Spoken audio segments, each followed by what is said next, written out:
I have taken one more example to clear this formula. I have written here. দেখুন আমি একটা উদাহরণ নিয়ে নিয়েছি, মাস্টার মশাই ইংরেজিতে কথা বলতে পারে। I will translate this sentence into English by using this formula. দেখুন ক্রিয়াপদ প্লাস তে পারো, তে পারে, তে পারি, তে পারেন থাকে যদি, সেক্ষেত্রে বাংলা থেকে ইংরেজিতে ট্রান্সলেট করার সময় আমরা এই ফর্মুলাটা ব্যবহার করব। দেখুন এখানে কথা বলতে পারে, তাহলে কথা বলা একটা ক্রিয়াপদ, কথা বলা প্লাস তে পারে আছে, তাহলে কথা বলা প্লাস ক্রিয়াপদ প্লাস তে পারে আছে, তাহলে যেহেতু ক্রিয়াপদ প্লাস তে পারে আছে, তাহলে আমি কি করব, এই ফর্মুলাটা সোজাসুজি ব্যবহার করে কি করব, ট্রান্সলেট করব। দেখুন প্রথমে কি বলেছে, কে, কে কথা বলতে পারে, কে ইংরেজিতে কথা বলতে পারে, উত্তর কি আসবে, মাস্টার মশাই, মাস্টার মশাই। তাহলে আমি এখানে কে এর জায়গায় কি বসিয়ে দেবো, মাস্টার মশাই। মাস্টার মশাই ইংরেজি কি, দা টিচার, দা টিচার। আমি লিখি দা teacher, the teacher.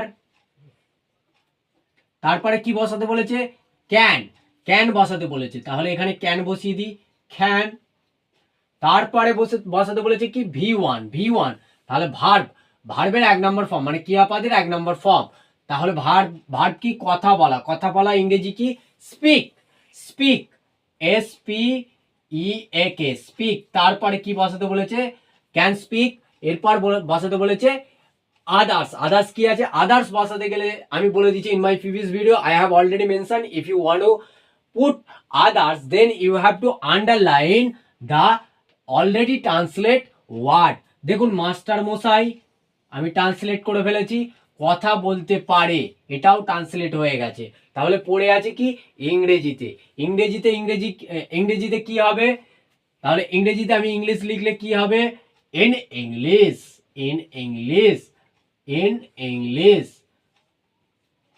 So I have translate this Bengali sentence into English. So I will repeat it. Master মশাই ইংরেজিতে কথা বলতে পারে, তাহলে এটা কি হবে, the teacher can speak in English. The teacher can speak in English. Okay, is it clear?